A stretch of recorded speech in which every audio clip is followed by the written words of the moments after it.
ఇప్పుడు ఆ పండు తాగినవాడు ఉన్నాడే, వాడు కైవల్యానందకందమవలంబే. ఆ పండు తాగిన వాడికి కడుపు నిండడం కాదు, జన్మ నిండిపోతుంది.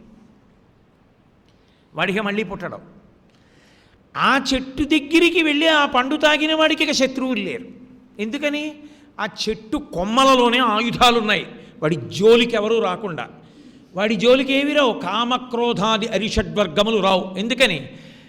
ఆమె చేతిలో, ఆ చెట్టు చేతిలో కరధృత కోదండ బాణశృణి పాశం, ఆ కొమ్మలే ఆయుధాలు. ఇప్పుడు అది చెట్టు. మీరు రెండో స్థాయిలో చూస్తే అదే శ్లోకం చెట్టు అవుతుంది. ఇప్పుడు మీరు చెట్టు కిందకి వెళ్ళి కూర్చున్నారనుకోండి, మీకు ఆ ఆనందం కలుగుతుంది. అయితే ఇక్కడ ఒక అనుమానం వస్తుంది. అమ్మవారి పరంగా కదండి శ్లోకం, చెట్టు పురుష పరంగా కదా చెప్తారు, లతనైతే కదా స్త్రీ పరంగా చెప్తారు. మరి అమ్మవారికి చెట్టు ఎలా అన్వయం అవుతుంది అంటే, నేను మీకు ఒక మాట చెప్తాను చూడండి. చెట్టులు లేకుండా ఆకులు లేని తనం ఉంటుందా? చెట్టు ఉంటే కదా ఆకులు లేని చెట్టు అంటారు. అసలు చెట్టే లేదు, ఆకులు లేని చెట్టు అనడానికి అవకాశం ఉంటుందా? ఇంకా ఉండదు. అమ్మవారు అపర్ణ. అపర్ణ అంటే ఆకులు లేనిది. ఆకులు లేనిది ఏది? చెట్టే. కాబట్టి ఆవిడ చెట్టు అయితే నీకు వచ్చిన నష్టం ఏమిటి? అందుకని అది తిలక వృక్షం అన్నారు. తిలకం నపుంసకలింగం. అసలు అమ్మవారు ఆడదా మొగాడా నపుంసకుడా? పరమాత్మ స్వరూపానికి లింగభేదం ఎక్కడుంది? స్త్రీ పురుష నపుంసక మూర్తియును కాక, తిర్యక అమర నరాది మూర్తియును కాక, కర్మ గుణ భేద సదసత్ప్రకాశి కాక, వెనుక నన్నియుతానగు విభుతలంతు.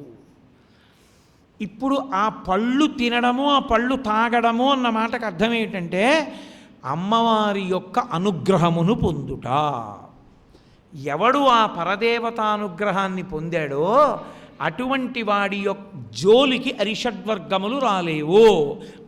వాడిని కామము, క్రోధము, లోభము, మదము, మోహము, మాత్సర్యము అంటవు. ఆ చెట్టు కొమ్మలే ఆయుధాలై కాపాడుతుంటాయి. వాడు రాడు ఆ నీడ నుంచి. వాడు ఆ చెట్టు దగ్గరే కూర్చుంటాడు, వాడు ఆ చెట్టు మొదట్లోనే కూర్చుంటాడు. భగవంతుణ్ణి చెట్టుతో పోల్చడం అనేటటువంటిది సనాతన ధర్మంలో ఒక ప్రధానమైన లక్షణం. చెట్టుతో పోలిస్తే ఏం చెప్తారో తెలుసా? అలాంటి చెట్టు లేదని చెప్తారు.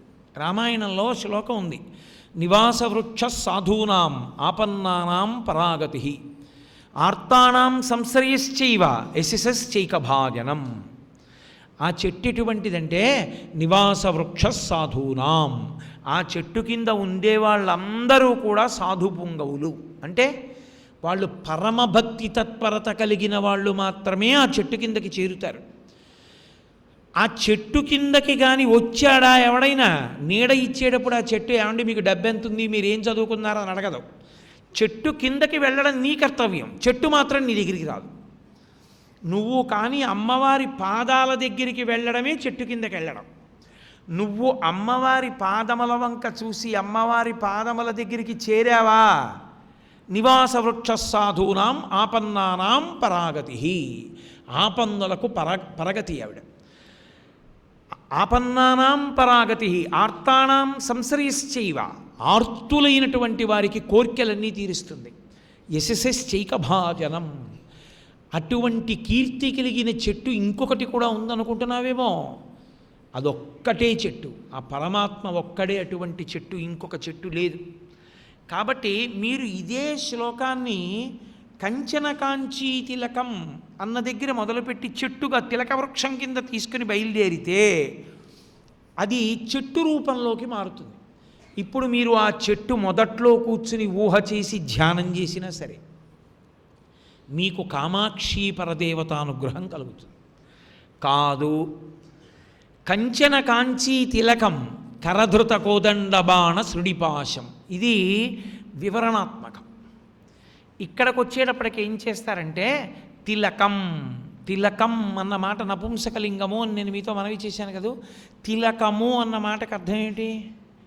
తిలకము అంటే అది వేరుగా ఉంది, నేను వేరుగా ఉన్నాను కాదు, నేను పెట్టుకుంటే అని. తిలక ధారణం చేస్తే అని. తిలక ధారణం చేశాడు అంటే ఏమిటి? దాని అర్థం బొట్టెట్టుకున్నాడు కాదు. నేను తిలకధారణం చేశానండి అన్నాను అనుకోండి, ఏమిటి దాని అర్థం? బొట్టు పెట్టుకున్నానండి. నేను బొట్టు పెట్టుకుంటే రెండు అర్థాలు అన్వయం అవుతాయి. ఏమిటి? ఒకటి, నేను మంగళస్వరూపుడను, నేను మంగళప్రదంగా ఉన్నాను అని గుర్తు. అంటే స్నానాదులు పూర్తి చేసి ఉన్నాను. నేను స్నానం చేయలేదనుకోండి, ఇంకాను బొట్టు పెట్టుకోకూడదు, పొడి విభూతి ఒక్కటే పెట్టుకోవాలి, బొట్టు ఉండదు. బొట్టు లేదనుకోండి అపరకర్మ చేస్తున్నాడని గుర్తు. బొట్టు ఉందనుకోండి దేవతార్చన చేస్తున్నాడని గుర్తు. బొట్టు ఉందనుకోండి మంగళప్రదుడని గుర్తు. బొట్టు లేదనుకోండి అమంగళకర స్వరూపం. అది పురుషుడికే కాదు, అసలు స్త్రీ విషయంలో విశేషం. ఇప్పుడు ఎన్ని ఉంటే ఎవడికి కావాలండి? మీరు ఆలోచించండి. ఎన్ని ఉంటే చూస్తారు? ఆవిడ అయ్య బాబోయ్ టన్ను బంగారం పెట్టుకుందండి అని మీరు ఆవిడికి పసుపు కుంకాలు ఇస్తారా? ఇవ్వరు. ఆవిడ 50 రూపాయల చీర కట్టుకుని మెడలో పసుపుతాడు వేసుకొని ఇవ్వండి, బొట్టు పెట్టుకుందనుకోండి ఇస్తారు. ఆవిడ సభర్తృక, సువాసిని. కాబట్టి ఆవిడికే గౌరవం, ఆవిడికే మర్యాద, ఆవిడికే పూజ, ఆవిడికే తాంబూలం, ఆవిడికే నమస్కారం తప్ప అదొక్కటి లేకపోతే ఐదోతనం ఏవీ లేవు. ఆ ఒక్కటి ఉందని గుర్తు తిలకం. కాంచీపురం అంతా కలిపి ఒక స్త్రీ అయితే అసలు ఆ కాంచీపురానికి తిలకం కామాక్షి. ఆ కామాక్షి అక్కడ లేకపోతే అసలు ఆ కాంచీపురం అమంగళకరం, దాన్ని చూసేవాళ్ళు లేడు. అది కంచన కాంచీ తిలకం. ఆ ఒక్కటే బొట్టు తప్ప ఇంకొకటి బొట్టు కాదు. అసలు ఆ కాంచీ నగరానికే శోభ ఎందుకంటే, కాంచీపురం మోక్షపురం ఎందుకయిందంటే, కాంచీపురం వెళ్ళండి, కాంచీపురం వెళ్ళండి అని ఎందుకంటారంటే, కాంచీ ప్రవేశం ఎందుకంత గొప్పదైందంటే కామాక్షి ఉంది కనుక. అక్కడ కామాక్షి లేకపోతే బొట్టు లేని ఆడది ఎంత అమంగళకరమో, బొట్టు లేని మగాడు ఎంత అమంగళకరమో, కామాక్షి లేని కంచి అంత అమంగళకరం. కామాక్షి ఒక్కతుంటే మిగిలిన వాళ్ళు ఎంతమంది ఉన్నారు ఎంతమంది లేరుతో సంబంధం లేదు. ఆవిడొక్కత్తి చాలు, కంచెన. ఆవిడొక్కత్తుంది, అందువల్ల గౌరవం వీళ్ళందరికీ. ఆవిడొక్కత్తి లేకపోతే వీళ్ళ మొహం కూడా ఎవరు చూసేవాళ్ళు లేరు, అక్కడికి వెళ్ళేవాడు లేడు. అది ఆ పట్టణం యొక్క మంగళత్వం అంతా ఆమె యందే ఉన్నది. ఇప్పుడు అమ్మవారి యొక్క స్తోత్రం, ఆ శ్లోకం కంచన కాంచీ తిలకం కాదు. మీరు చూడండి, బొట్టు పెట్టుకోవడం అనేటటువంటిది ఇక ఏ ఇతర విశ్వాసమునందు లేదు. బొట్టు పెట్టుకోవడం అంటే అర్థం ఏమిటో తెలుసా? పునర్జన్మ సిద్ధాంతాన్ని అంగీకరించాను అని చెప్పినట్టు. పునర్జన్మ సిద్ధాంతాన్ని అంగీకరించడం అనేటటువంటిది ఒక్క సనాతన ధర్మమునందే ఉంది. పునర్జన్మ ఉన్నది దేని వలన? చేసుకున్న కర్మల వలన. ఎవడు ఎంత కర్మ చేస్తాడో ఆ కర్మలను అనుభవించడానికి మళ్ళీ పునర్జన్మలు స్వీకరించవలసి ఉంటుంది. అది పుణ్యమా పాపమా పక్కన పెట్టండి, ఏదైనా కూడా అనుభవించవలసిందే. పుణ్యమైనా ఈశ్వరుడు ఇంత పుణ్యం చేశావు కదా అని ఊరుకోడు, అది అనుభవించడానికి నువ్వు శరీరం పుచ్చుకో అంటాడు. పాపం చేశాడనుకోండి, ఇంత పాపం చేశావు కదా శరీరం పుచ్చుకో అంటాడు. రెండిటికీ ఫలితం శరీరమే. కాబట్టి నుదుటన బొట్టు పెట్టుకోవడం అంటే ఆధ్యాత్మికమైన మంగళత్వం ఏమిటి అంటే కర్మ సిద్ధాంతమును అంగీకరించి పునర్జన్మ సిద్ధాంతమును అంగీకరించుట. అందుకే దేవాలయంలోకి బొట్టు పెట్టుకోకుండా రాకూడదు. అది నువ్వు భక్తితో దేవాలయం దర్శనానికి వచ్చావా, వీడియో కెమెరా పట్టుకుని రికార్డింగ్ చేసుకోవడానికి వచ్చావా కాదు, బొట్టు ఎట్టుకుంటేనే గుళ్ళోకి రావాలి, లేకపోతే రాకూడదు. అలా ప్రవేశించడానికి అర్హత లేదు, పంపించకూడదు గుళ్ళోకి వాళ్ళని. కాబట్టి కంచన కాంచీ తిలకం అంటే బొట్టు పెట్టుకున్నాడు అంటే మంగళప్రదుడు, పునర్జన్మ సిద్ధాంతమును అంగీకరించినాడు, కర్మ సిద్ధాంతమును తెలుసున్నవాడని గుర్తు. అసలు అది ఒప్పుకుంటేనే నీకు ధ్వజస్తంభం దగ్గరికి రావడానికి అర్హత. ధ్వజం దగ్గర నిలబడి నమస్కారం ఎందుకు చేస్తారంటే వేద ప్రమాణాన్ని నేను అంగీకరిస్తున్నానని చెప్పాడు. వేద ప్రమాణాన్ని అంగీకరించాడంటే పునర్జన్మ సిద్ధాంతాన్ని అంగీకరించాడు. అసలు సనాతన ధర్మం అనేటటువంటి కోటలోకి ప్రవేశించాలంటే నువ్వు బొట్టు పెట్టుకున్న వాడివై ఉండాలి. కాబట్టి అది నేను విభూతి పెట్టుకుంటానండి అంటే రక్ష, అది బొట్టు కాదు. నువ్వు కుంకం పెట్టుకోవలసిందే, తిలకం పెట్టుకోవలసిందే. నీ మంగళప్రదత్వమంతా అసలు సనాతన ధర్మమునందు జీవనాడి అయినటువంటి పునర్జన్మ సిద్ధాంతమును అంగీకరించుట అన్నది కేవలముగా తిలకము మీద బొట్టు మీద ఆధారపడినది.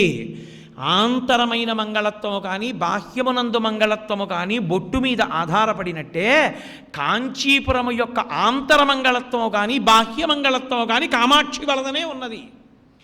అది ఆవిడ గొప్పతనం. కాబట్టి అమ్మా నువ్వు అటువంటి తిలకానివి కాంచీపురానికి, కంచన కాంచీ తిలకం అటువంటిది ఆవిడొక్కతే. ఆవిడ తక్క మిగిలిన ఎవరూ కంచిలో కూడా అంత గొప్పవారు కారు. చిత్రం ఏంటంటే మరి ఏకాంబరేశ్వరుడు మరి ఏమండి ఆవిడ భర్త కదా ఏకాంబరేశ్వరుడు, ఆవిడ మహాపతివ్రత కదా, ఆవిడ తప్ప ఎవరూ అంత గొప్పవాడు కాడు అంటే మరి ఏకాంబరేశ్వరుణ్ణి చిన్నపుచ్చినట్లు కాదా? కానీ కాదు. ఎందుకని? ఏకాంబరేశ్వరుడును కామాక్షి వేరుగా ఉంటారా? వాళ్ళిద్దరూ ప్రకృతి పురుషులు కలిసే ఉంటారు. వాళ్ళిద్దరూ కలిసే ఉన్నప్పుడు అసలు వేరు చేయడం అన్నమాట నీకెవడు చెప్పాడు? ఏకాంబరేశ్వరుడు వేరు కామాక్షి వేరని ఎవడు చెప్పాడు నీతోటి? అలా చెప్పడం కుదరదు. ఇందాక నేనేం చెప్పాను? ఆకులు లేని చెట్టు అని చెప్పాను తప్ప ఆకులు వేరు చెట్టు వేరు అని చెప్పానా? ఆకులు లేని చెట్టు అంటే ఆకులు వస్తాయి చెట్టు ఉంటేనే. కాబట్టి ఆయన ఏకాంబరేశ్వరుడు మామిడి చెట్టు అయితే ఆకులు లేని మామిడి చెట్టు ఆవిడ. కాబట్టి ఏకాంబరేశ్వరుడు ఒకటి అమ్మవారు ఒకటి కాదు, ఇద్దరూ కలిసే ఉంటారు. కాబట్టి దాని యందు ఆమె భర్తని తక్కువ చేయడం అన్నమాట ప్రవేశించదు. అటువంటి కంచన కాంచీ తిలకం కరధృత కోదండ బాణ శృడిపాశం. ఆమె చేతులలో కోదండము బాణములు, శృణి పాశం అంటే అంకుశాన్ని పాశాన్ని పట్టుకుంది. యథార్థమునకు లలితా సహస్రనామ స్తోత్రంలో వ్యాస భగవానుడు చెప్పినప్పుడు పై రెండు చేతులలో అంకుశము పాశము, కింది రెండు చేతులలో ధనస్సు బాణములు. ముందు ధనస్సు బాణాలు చెప్పరు, ముందు అంకుశం పాశం చెప్తారు. కానీ ఆ గాడి తప్పిన వాళ్ళు ఇద్దరే ఉన్నారు. ఒకరు మూకశంకరులు, రెండు శంకరాచార్యుల వారు. వీళ్ళిద్దరూ ఆ మార్గాన్ని పాటించలేదు. పాటించకుండా వ్యాసుడు వర్ణించిన రూపానికి విరుద్ధంగా వర్ణించారు చేతుల్ని. ఆయన కూడా పణత్కాంచీదామా కరికలభ కుంభస్తననత పరిక్షీణా మధ్యే పరిడత శరచంద్రవదన ధనుర్బాణం పాశం శృణిమపి దదానా కరతలై పురస్తాదస్తాంన పురమధితురహో పురుషిక అన్నారు. ఆయన కూడా అలాగే ధనుర్బాణం పాశం శృణిమపి దధానా కరతలై. ఆయన ధనుర్బాణాలు చెప్పారు, ఈయన ధనుర్బాణాలు చెప్పారు. వ్యాసుడొక్కడు ముందు పాశాంకుశములను చెప్పి అప్పుడు కోదండం బాణాలు చెప్పారు. అసలు నిజానికి ఏది సత్యం అని చెప్పాలి? వ్యాసుడు చెప్పినటువంటి ఆయుధాల క్రమం సత్యమా, శంకరాచార్యులు వారు మూకశంకరులు చెప్పినటువంటి ఆయుధ క్రమం సత్యమా అంటే నేను ఒకటి చెప్తాను చూడండి. 4 చేతుల్లోనూ 4 ఆయుధాలు ఉన్నాయి. కింద నుంచి పైకి చెప్పారు, పైనుంచి కిందకి చెప్పారు. ఏది సత్యం, ఏది అసత్యం? అక్కడ సత్య అసత్య ప్రసక్తి ఎందుకు వచ్చింది? రాలేదు. నేను కింద చేతుల్లో పట్టుకున్నవి చెప్పి మీరు పై చేతుల్లోవి చెప్పారు, ఇంకొక ఆయన పై చేతుల్లో చెప్పి కింద చేతుల్లో చెప్పాడు.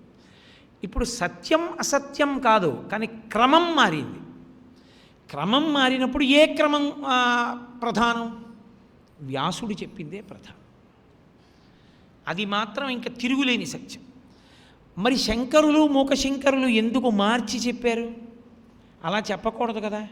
మరి కరధృత కోదండ బాణశృణిపాశం అని ఎందుకు మార్చారు అంటే వ్యాసుడు చెప్పవలసినటువంటిది ఏ తత్వకోణంలో చెప్తున్నాడో ఆ తత్వకోణంలో శంకరులు మూకశంకరులు చెప్పట్లేదు, అందుకని మార్చారు. అంటే మీకు కొంచెం బాగా అర్థం అవ్వాలంటే నేను ఒక మాట చెప్తాను చూడండి. చెరుకు విల్లు పుష్పబాణాలు ఎవరి దగ్గర ఉంటాయి? మన్మధుడి దగ్గర ఉంటాయి. ఆ చెరుకు విల్లు ఆ పుష్పబాణాలే ఎవరి దగ్గర ఉంటాయి? అమ్మవారి దగ్గర ఉంటాయి. ఇప్పుడు ముందు చెరుకు విల్లు పుష్పబాణాలు చెప్పాడు అనుకోండి వ్యాస భగవానుడు, ఏముందండి మన్మధుడి దగ్గర ఉన్నవే అమ్మవారి దగ్గర ఉన్నాయి, కొత్తవే ఉన్నాయి అనేస్తాం మనం. వసిన్యాది దేవతలు స్తోత్రం చేసేటప్పుడు లలితాపరాభట్టారికా స్వరూప వైభవ వర్ణనం చేస్తున్నారు. అది ఎంత గొప్పదో చెప్తున్నారు. ఎంత గొప్పదో చెప్పేటప్పుడు దానితో సమానంగా పోల్చే అవకాశం మొదటిచ్చి చెప్పకూడదు. ఏముందంటే ఇవే కదండి మన్మధుడి దగ్గర ఉన్నాయంటాడంతే చతుక్కున్నాడు. తర్వాత రెండు చదవడం. ముందు చెరుకు విల్లు పుష్పబాణాలు అన్నాను అనుకోండి, ఆగండి ఆగండి ఆగండి, ఏముందండి గొప్పతనం, అవే కదండి మన్మధుడి దగ్గర కూడా అంటాడు. మిగిలిన రెండు వినడం. వ్యాసుడు చెప్పిన లలితా సహస్రం విన్న తర్వాత కదా మీరు వింటున్నారు. వ్యాసుడు ముందు చెప్పాడా, శంకరాచార్యుల వారు మూక శంకరుల ముందు చెప్పారా? వ్యాసుడేనా ముందు చెప్పాడు. వ్యాసుడు చెప్పేసిన తర్వాత ఇప్పుడు మీకు మూకశంకరులు చెప్పినా ఆదిశంకరులు చెప్పినా మీరేమంటారు? తొందరపడిపోయి మన్మధుడి దగ్గర ఉన్నవే కదండి ఈవిడి దగ్గర ఉన్నవి అనరు. ఎందుకని? మీకు తెలుసు. చెరుకు విల్లు బాణాలు అనగానే బహుశः ఇంకో రెండు చేతుల్లో ఈ రెండు కూడా ఉంటాయి, పాశము అంకుశము కూడా ఉంటాయి అంటారు మీరు. ఇప్పుడు ఒకసారి వ్యాస హృదయాన్ని పట్టుకోనివాడు శంకరుల హృదయాన్ని మూకశంకరుల హృదయాన్ని పట్టుకుంటున్నాడు అనుకోరు. వ్యాసుణ్ణి తెలుసుకుని విన్న తర్వాతే శంకరాచార్యుల వారి మాట కానీ మూకశంకరుల మాట కానీ మీరు వింటున్నారు కదా. అందుకని కరధృత కోదండబాణ శృణిపాశం, ఈ కోదండము బాణములు ఇది అత్యంత ప్రధానం. ఇక్కడ మళ్ళీ మీకు నేను ఒక మాట చెప్పాలి. ఒకవేళ ఆవిడ పట్టుకోలేదు, ఆవిడ చెరుకు విల్లు బాణాలు పట్టుకోలేదు, ఆవిడ పాశము పట్టుకోలేదు, అంకుశము పట్టుకోలేదు, ఆవిడ 4 చేతులు ఉత్తినే ఖాళీగా పెట్టుకుని 4 ఇలా కిందకు మడిచేసి కూర్చుంది. ఆవిడ ఇవ్వదా? అవి పట్టుకోకపోతే పట్టుకుంటే తేడా వస్తుందా? పట్టుకుంటే ఏ అనుగ్రహం ఇస్తుందో పట్టుకోకపోతే ఆ అనుగ్రహం ఇవ్వదా? ఇస్తుంది. కానీ పట్టుకోవడం ఎందుకు మరి? నేను ఇది ఇస్తానని మీకు నమ్మకం కల్పించడానికి కాదు. నేను అన్నం పెట్టడానికి సిద్ధంగా ఉన్నాను, నేను అయ్యా భోజనం చేయడానికి రండి మా ఇంటికి రండి అని వీధిలో నిలబడి అన్నాను అనుకోండి, మీరు నమ్ముతారు. ఓ భోజనం పెడతాడులో అని పాపం రమ్మంటున్నాడు ఈయనని. నేను అసలు అలా నించున్నాను అనుకోండి ఇంటి ముందు, వీధి వంక చూస్తున్నాడు అనుకుంటారు. నా మనసు మీకు ఎలా తెలుస్తుంది? నా మనసు మీకు చెప్పడానికి ఈరోజు ఏదో ద్వాదశి సందర్భమున మా ఇంటి యందు ఒక 500 మందికి నేను పాలన ఒక ఔపోసన వడ్డించుకొనుచున్నాను, దయచేసి మీ అందరూ వచ్చిన ఆతిథ్యమును స్వీకరించి నన్ను ధన్యుని చేయవలసినది అని ఓ బోర్డు పెట్టి నేను వీధిలో నించున్నాను అనుకోండి, అయ్యో పాప ఈయన భోజనాలు పెట్టుకుంటున్నాడని మీరు లోపలికి వస్తారు కదా. ఆ బోర్డు లేకపోయినా నేను అన్నం పెడతాను, బోర్డు ఉన్నా అన్నం పెడతాను. మరి బోర్డు ఎందుకు? మీకు తెలియడానికి నేను అన్నం పెడతానని. బోర్డు లేకపోయినా పెట్టేది నేనే, బోర్డు ఉన్నా పెట్టేది నేనే. అమ్మవారు ఆయుధాలు పట్టుకోవడం అలాంటిది. ఆ తత్వం పట్టుకోవడం కంచెన ఒక్కతే. ఆయుధాలు నీకేమైనా చేస్తాయనుకోకు, ఆయుధాలు ఏం చెయ్యవు. ఆయుధాల ద్వారా వస్తున్నది ఆవిడ అనుగ్రహమే.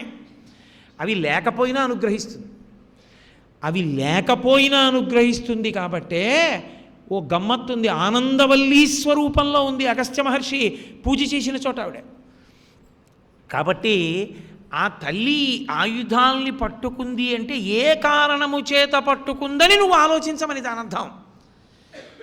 మన్మధుడు చెరుకు విల్లు పుష్పబాణములు పట్టుకున్నంతసేపు మనం తీపి చూస్తూ ఉంటాం. చెరుకులో ఏముంటుంది? తీపి ఉంటుంది. పువ్వులలో ఏముంటుంది? తీపి ఉంటుంది. మనం తీపి తింటూ ఉంటాం.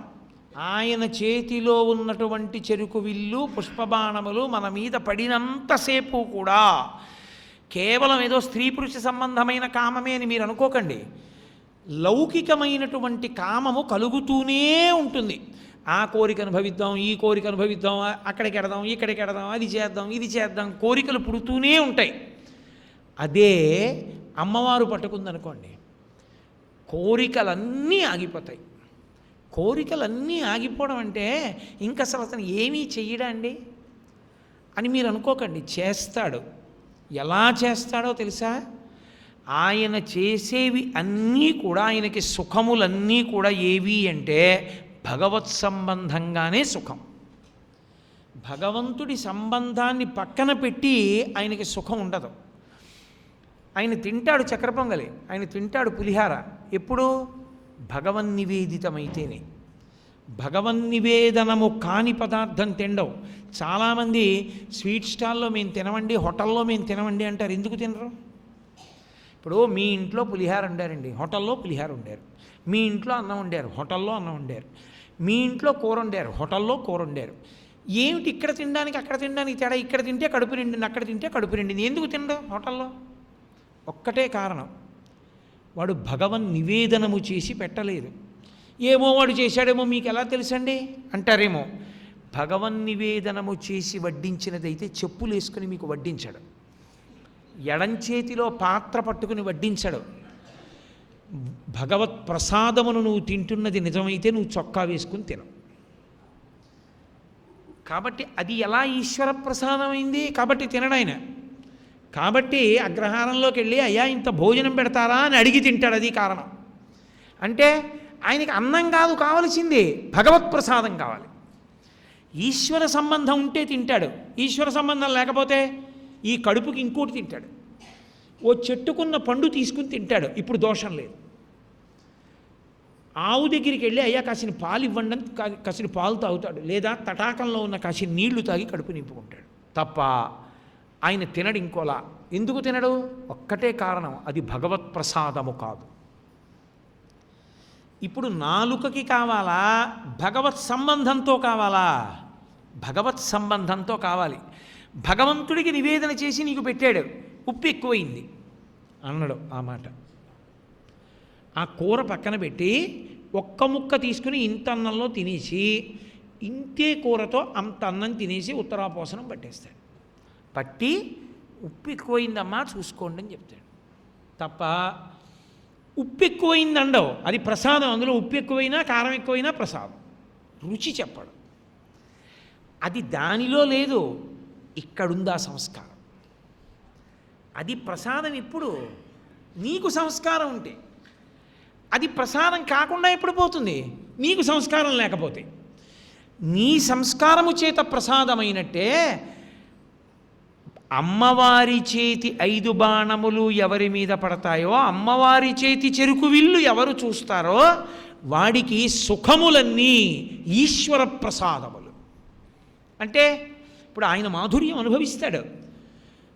ఏది ఆయనకి చూడాలనిపిస్తే ఏం చూడాలనిపిస్తుంది? ఎప్పుడు ఏదో గుడికి వెళ్ళడం, మఠానికి వెళ్ళడం, మహాపురుషుల యొక్క చిత్రాలు చూడడం, మహాపురుషుల దర్శనం చేయడం, దేవాలయాల్లో ధ్వజస్తంభాలు చూడడం, శిల్పాలు చూడడం, ఇవన్నీ ఇష్టం. ఏమంటే సరదాగా బజార్కి వెళ్దాం వస్తారేంటి అన్నారు అనుకోండి, అబ్బా నేను రాలేనండి బాబు నాకు వద్దంటాడు. అదేంటంటే మీరు కంచి వచ్చారు కదా, కంచిలో పట్టు చీరలు బోల్డ్ ఉంటాయి, పోన్లేండి కొనద్దు రండి చూద్దురు కానీ మేము అందరం కొంటామంటే, బాబు నేను ఏం చూస్తాను మీరు చూసి కొనుక్కోండి బాబు నేను రానంటాడు. ఎందుకు రాడైనా? ఆయనకు అనురక్తి లేదా చీర మీద. అదే ఏమండే మన గుళ్ళో డబ్బులు ఉన్నాయి కొన్ని, అమ్మవారికి 4 చీరలు కొందాం వస్తారేంటి అన్నారు అనుకోండి, ఎగిరి గంతేసి వస్తాడు. ఎందుకు? అమ్మవారికి చీర అంటే అమ్మవారికి ఏ రంగు చీర బాగుంటుంది, అమ్మవారికి ఎలా కడితే బాగుంటుంది, ఆయనకి అలా ఆలోచించడం సంతోషం, అందుకు వస్తాడు. అది పండాడని గుర్తు. వాడి మీద అమ్మవారి బాణాలు పడ్డాయి. ఇది మా ఆవిడికి బాగుంటుందని ఊహించి పక్కన భార్య లేకపోయినా కొన్నాడు. ఇంటికి వెళ్ళాక చీ అంటే అంది తర్వాత మాట. ముందు వీడు సంతోషించి కొన్నాడు, వీడి మీద మన్మధుడి బాణాలు పడ్డాయి. లేదు అంటే భార్యకి చీర కొనకూడదా అండి అని అనకండి. నేను ఒక మాట చెప్తాను, పరదేవత అనుగ్రహం. నా భార్య నన్నంత అనుగమిస్తుంది, పిచ్చి తల్లి, దానికి ఏ కోరిక లేదు. నేను ఏది పట్టుకెళ్ళిస్తే పరమ సంతోషం అండి, కామాక్షి దగ్గర పెట్టి తెచ్చారా అంటుంది. లేకపోతే కంచి నుంచి వచ్చిందని పూజామందిరంలో పెట్టి కట్టుకుంటుంది. నాకు అటువంటి భార్యనిచ్చావు తల్లి, దానికి ఓ చీర పట్టుకెడతాను నీ ప్రసాదంగా. కంచిలో కొన్నది కామాక్షి చీరే అనుకుని కొన్నాడు. ఇప్పుడు ఆయన భక్తితోనే ఉన్నాడు. పరదేవత బాణములు పడ్డాయి. ఇది భావన సౌకుమార్యం. ఇద్దరూ ఒక కర్మే చేస్తారు. అందుకే దేవాలయానికి వెళ్ళి కోరినటువంటి కోరికలు కొన్ని బంధనములు, కొన్ని బంధనములు కావు. బంధనములు విడుతాయి కొన్ని కోరికలకి. ఇప్పుడు ఇద్దరు వెళ్ళి కనకదుర్గమ్మ దగ్గర నించున్నారు. ఒక ఆయన అన్నాడు, అమ్మా మూకపంచశతి ఉపన్యాసాలు జరుగుతున్నాయమ్మా, మూకపంచశతి ఉపన్యాసాలు నాకు బాగా అర్థమయ్యేటట్టు, ఆ శ్లోకాలు నాకు అర్థమయ్యేట్టు, ఆ శ్లోకం నేను చదువుకునేటట్టు, దానివల్ల అభ్యున్నతిని పొందేటట్టు నేను ఇవాళ నుంచి వెడుతున్నాను, నన్ను అనుగ్రహించమ్మా అన్నాడు.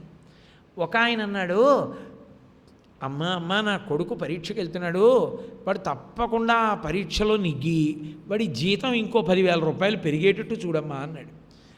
ఇద్దరూ కోరికలేనా కోరింది? కానీ శాస్త్రంలో ఈయనది కోరిక అని వెయ్యరు, ఈయన కోరిక కోరాడని వేయరు. అకామి, ఆయనకి కోరిక లేదు అనే వేస్తారు. ఆయన యందు భగవత్కృప వర్షిస్తుంది. లౌకికమైన కోరికలు మన్మథమానములు, అలౌకికములు అంటే కేవలం భగవత్ సంబంధంలో కోరిన కోరికలు పరమేశ్వరుణ్ణి కోరనివే.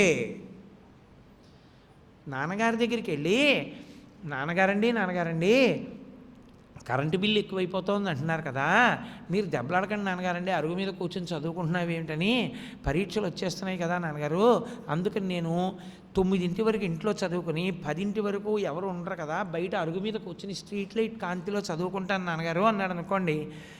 తండ్రిని కోరిక కోరినట్ట, తండ్రి సంతోషించే కోరిక కోరనట్ట. తండ్రి నేను డబ్బు కట్టమన్నాడా, బిల్లు కట్టమన్నాడా? తండ్రి పొంగిపోతాడు, ఎంత గొప్ప కొడుకురా నాకు ఈ కొడుకు అని. అమ్మవారి విషయంలో కూడా అంతే. మనసు యందు అటువంటి మార్పు రావడం తేలికని మీరు అనుకుంటున్నారేమో, కొన్ని కోట్ల కోట్ల కోట్ల జన్మల తర్వాత తప్ప అసలు మనసు ఆ స్థితిని పొందదు. నాకొద్దు లౌకికం, నాకు ఇష్టం లేదు, నాకు అనవసరం, నాకు దాని మీద అనురక్తి లేదు అని అందో. అందుకే అంబుజోదర దివ్య పాదార వింద చింతనామృతపాన విశేషమత్త చిత్తము ఏ రీతి ఇతర విషయంబు చేర నేర్చు వినుత గుణశీల మాటలు వేయునేలా అంటాడు ప్రహ్లాదుడు. అంటే వాడు పరదేవతానుగ్రహాన్ని పరిపూర్ణంగా పొందాడని గుర్తు. దానికి అర్థం ఏమిటో తెలుసా? ఒకడు కర్మలు పోగు పెట్టుకుంటున్నాడు పునర్జన్మకి, వీడి కర్మలు కాలిపోతున్నాయి, వీడికి కర్మ లేదు. ఎందుకని? వాడు ఏం చేశాడు కనుక. వాడు బంధనంలో పడ్డానికి ఏముంది? వాడు కోరిన కోరిక కాదు, వాడు చేసిన పని చేసింది కాదు. వాడు ఎందుకని చేసి ఉమామహేశ్వర పరబ్రహ్మార్పణమస్తను తెలిసాడు. నాకు దీనికి ఫలితం కావాలని వాడు అడగలేదు. కాబట్టి ఇప్పుడు వాడికి ఏముంటుంది? పరదేవత వెంట తిరుగుతుంటుంది అంతే వాడికి. ఇప్పుడు వాడికి ఏముంది? కర్మ లేదు. కర్మ లేని వాడికి పుట్టుకేది? అంటే వాడు పునర్జన్మల్ని తీసేస్తున్నాడు. పునర్జన్మలు తీసేసి భగవంతుడికి దగ్గరగా జరిగిపోతున్నాడు. మన్మథ బాణాలు పడుతుంటే దూరంగా జరిగిపోతున్నాడు. ఇద్దరిది కదలికే, ఇద్దరు కదులుతున్నారు. ఇప్పుడు కొంతమంది ఇటు కదిలి కొంతమంది అటు కదిలేరనుకోండి, ఎవరు నా దగ్గరికి వస్తున్నట్టు? ఇటు జరిగిన వాళ్ళు నా దగ్గరికి వచ్చినట్టు, అటు జరిగిన వాళ్ళు నాకు దూరంగా వెళ్ళినట్టు. అవునా కాదా? మన్మథ బాణాలు పడ్డ వాళ్ళందరూ పరదేవతకి దూరంగా వెళ్ళిపోయారు. అమ్మవారి బాణాలు పడ్డ వాళ్ళందరూ తన కర్మలను కూడా కాల్చేసుకుని పరదేవతానుగ్రహంతో ఇక పుట్టవలసిన అవసరాన్ని పోగొట్టేసుకుంటున్నాడు. ఇది అక్కడ కామాక్షి అనుగ్రహము అన్న మాటకు అర్థం అది. అందుకని కోదండ బాణములను ముందుకు తీసుకొచ్చేశారు. ఆ తల్లి యొక్క చెరుకు విల్లు బాణములు ఎవడి మీద పడుతున్నాయో వాడు మోక్షస్థితికి వెళ్ళిపోతున్నాడు. అంటే అందుకని చివరి శ్లోకంలో కైవల్యానందకందమవలంబే, వాడికి ఇంకా ఇంద్రియములతో శరీరముతో అనుభవించాలన్న కోరిక లేదు. వాడు లోపలి ఆత్మగా ఉన్నాడు. ఇక ఆత్మగా ఉండి శరీరం వదిలిపెట్టిన వాడికి సంచితం కూడా ఉండదు. ఇక వాడు శరీరంలోకి వెళ్ళడం, వాడు ఇంకేమైపోతాడు? పరదేవతగానే అయిపోతాడు అంతే. పరదేవతలో ఐక్యం అయిపోతాడు. అదే ఆఖరి చావు. ఆ స్థితి ఇవ్వగలిగిన తల్లి ఏ స్థితి నీకు ఇవ్వదో అది కామకోటి, అది కామాక్షి. కాబట్టి ఇప్పుడు ఆ తల్లి ఏం చేస్తోంది? చేతిలో కోదండము బాణములు పట్టుకుంది. కోదండము బాణములు పట్టుకుంది అంటే అర్థం ఏమిటో తెలుసా? ఇక్కడి సుఖం కాదు నీకు చూసేది, జీవుడి సుఖదుఖములు. ఇందులో ఎన్నాళ్ళు ఉంటావు? ఓ సినిమా హాల్లోకి వెళ్ళావు, టిక్కెట్ కొనుక్కున్నవాడు సంతోషంగానే ఉంటాడు సినిమా చూస్తానని. సినిమా చూస్తుండగా అయిపోతుంది సినిమా. తర్వాత అదే సినిమా చూడడానికి బయట టికెట్లు కొనుక్కొని ఉన్నారు. వీడు వెళ్ళిపోవాలి, వాడు వచ్చేయాలి అంతే. అలా కాలమునందు నువ్వు చూస్తుండగా ఇందులోంచి మహాభినిష్క్రమణం వెళ్ళిపోతావు. ఎవరు వెళ్ళిపోతారు? జీవుడు వెళ్ళిపోతాడు. ఈ జీవుడు ఎక్కడికి వెళ్ళాలి? ఆవిడ నిర్ణయిస్తుంది. అందుకే అన్ని కథలు కంచికెడతాయి. కథలన్నీ కంచికెడతాయనడానికి కారణం అదే. మన కథ కంచికంటానికి కారణం అది. ఆవిడ ఆ కథ ఏం చేయాలో చేస్తుంది. అది సుఖాంతమా దుఃఖాంతమా ఆవిడది నిర్ణయం. ఆవిడ ఏం చేస్తుందంటే భాస్కర్ రాయల వారు అంటారు, బాగా మన్మథ బాణములు పడి పడి పడి పడి పడి పడి ఉన్నాడనుకోండి, ఆ బాణములు పడడం అలవాటైపోయిన మనసు మీద మన్మధుడికి ఉన్న లక్షణం ఏమిటంటే అది కదిలినంత కాలం వేస్తాడు. అది దానికి ఉన్న శక్తి. అది ఎంతసేపు కదులుతుందో అంతసేపు వేస్తూనే ఉంటాడు. మీరు చూడండి, పావుని కొట్టినప్పుడు ఏం చేస్తారు? కదిలినంతసేపు కొడతారు. కదలలేదులే అని వెళ్ళిపోరు. కొంచెం కదులుతోంది అనుకోండి, మళ్ళీ కొడతారు. అక్కడ పచ్చడి అయిపోయి తోకొక్కటే కదిలి వదిలేసింది అనుకోండి, కర్ర మీద పైకి ఎత్తి చూస్తారు. వేలాడ పడిపోయిందా, ఆ కంఠం దగ్గర ముద్దలా అయిపోయిందా, ఇక కదలదు కదా అని నమ్మకం చేసుకుని పక్కన పడేస్తారు. మన్మధుడు బాణాలు వేస్తే ఎలా వేస్తాడో తెలుసా? ఆఖరి కదలిక వరకు వేస్తాడు, మీరు అవకాశం ఇచ్చేస్తే. ఆఖరి కదలిక మనసు దేని మీద? ఆఖరి ఊపిరి మీద. ఆఖరి ఊపిరిలో ఆఖరి కదలిక మీద కూడా బాణం వేస్తాడు. అది ఏం చేస్తుందంటే దేనివైపు బాగా మగ్గాడో అటువైపు పడుతుంది. ఐశ్వర్య సంబంధంగా మగ్గాడు అనుకోండి, బంధు సంబంధంగా మగ్గాడు అనుకోండి, నా కొడుకు అనో, నా కూతురు అనో, లేకపోతే నా ఐశ్వర్యం అనో, నా డబ్బు నా పొలం అంటూ ఆఖరి ఊపిరిలో కదులుతుండగా కొట్టాడు అనుకోండి మన్మథ బాణాన్ని, ఆఖరి కదలిక ఐశ్వర్య సంబంధం అవుతుంది. తిరియక్ చేస్తాడు.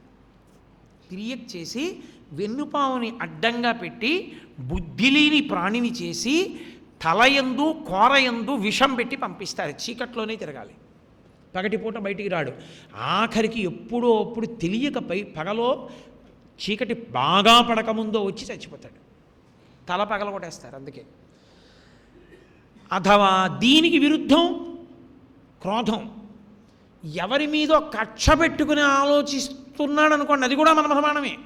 అందుకే రాగము ద్వేషము, రాగస్వరూప పాచాఢ్య క్రోధాకార అంకుశోజ్వల. మన్మథ బాణాలు పడ్డవాడికి రెండే ఉంటాయి. ఒకటి కొంతమందిని ప్రేమించడం, రెండు కొంతమందిని ద్వేషించడం. ఈ రెండిటితోనే అయిపోతుంది వాడు బతుకంతా. ఈ రెండిటిలో ఏమైపోతాడంటే మళ్ళీ తిరియక్, దానికి ఫలితం ఉండదు. వెన్నుపాము అడ్డంగా పెట్టి భూమి మీదకి తోసేస్తారు. మళ్ళీ ఎక్కడో క్రూర జంతువో ఏదో అయి తిరుగుతూ ఉంటాడు. ఆ క్రోధం అలా ఉంటుంది. దాన్ని చూస్తే భయపడతారు అందరూ. ఆఖరికి ఏదో ఉచ్చేస్తారు, పట్టుకుంటారు, నానా అల్లరి, లేకపోతే దానికన్నా బలమైంది వస్తుంది, ఏదో చంపేస్తుంది, ఏదో అయిపోతుంది అక్కడతో. కాబట్టి అందుకే కొన్ని కేవలము అనురాగము చేత, కొన్ని క్రోధము చేత, మూడవది ఒకటి ఉంటుంది. అది ఇక మన్మథ బాణం పడదు ఇంకక్కడి నుంచి. ఎక్కడ అమ్మవారి అనుగ్రహాన్ని పొందేశాడో అక్కడ అమ్మవారి బాణాలు పడుతూ పెడతాయి. అప్పుడు అమ్మవారి బాణం వేయడం మొదలెట్టింది అనుకోండి, మన్మథ బాణం ఆగిపోతుంది. ఎందుకని? మన్మధుడి బతుకు అమ్మవారి మీద ఉంది, ఒళ్ళే లేదు. తల్లి కటాక్షించి ఇచ్చింది కాబట్టి శక్తి. ఆవిడని కాదని బాణం వేశాడు అనుకోండి, చూసిందనుకోండి హడిలిపోతాడు. అందుకని అమ్మవారు బాణం వేస్తే ఆయన వేయడు. ఇప్పుడు మనసు కదులుతుంది, అమ్మవారి బాణాలు పడుతుంటాయి. ఆఖరి బాణం ఏది పడుతుందో తెలుసా? అమ్మవారి అనుగ్రహం పొందాడని గుర్తేంటో తెలుసా? వ్యాపకాలన్నీ భగవత్ సంబంధాలుగా ఉంటాయి. దాన్ని శుక్లచింత అంటారు.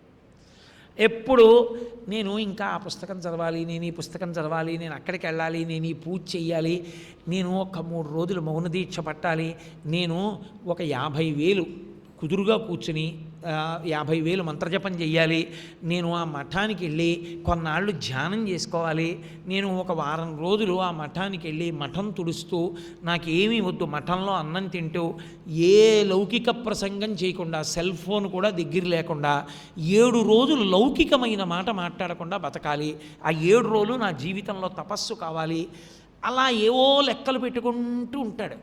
ఎప్పుడూ భగవత్ సంబంధమైనటువంటి కార్యముల యందు ఆలోచిస్తూ ఉంటాడు. ఈ ఆలోచనలు వస్తున్నాయి అంటే గుర్తు ఏమిటంటే మన్మథ బాణములు ఆగిపోయాయని గుర్తు, అమ్మవారి అనుగ్రహం మొదలైందని గుర్తు. ఈ బాణం పడ్డం మొదలవుతుంది. ఈ బాణం పడితే కదులుతూ ఉంటాడు. కానీ ఇది కూడా పునర్జన్మ తీసుకొస్తుంది.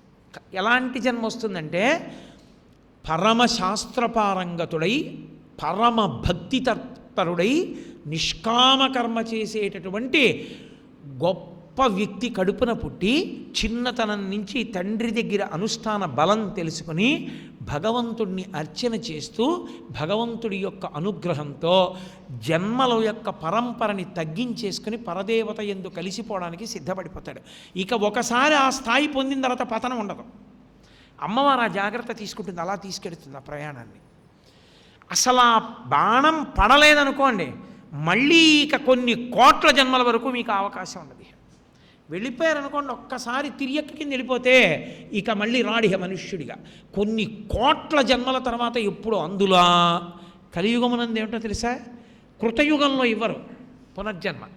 కలియుగంలో అమ్మవారి బాణం పడని వాడికి మళ్ళీ కలియుగంలోనే జన్మ, అప్పటి వరకు నరకమే. అదే కలియుగంతో ప్రమాదం. అంటే కృతయుగం, త్రేతాయుగం, ద్వాపరయుగం దాటాలి, దాటితేనే ఇస్తారు జనం. వ్యాసుడే చెప్పాడు స్వయంగా. ఇంతసేపు అనుభవిస్తుంటాడు అక్కడ, పుణ్యమైన పాపమైన అంత ఫలితం. అందుకని అమ్మవారి బాణం పడిందనుకోండి, వాడు అదృష్టం, కృతయుగంలో పుట్టేస్తాడు. పుట్టేసి కృతయుగంలో పుణ్యం చేసుకుని జ్ఞానాన్ని సంపాదించుకొని కృతయుగం 4 పాదాల ధర్మం ఉంటుంది కాబట్టి ఈశ్వరుడు ఎందుకు కలిసిపోతాడు, ప్రతిబంధకాలు ఉండవు. 4వది ఉంటుంది. 4వ దాని ఎందు నేను ఇందాక చెప్పానే, అసలు వాళ్ళకి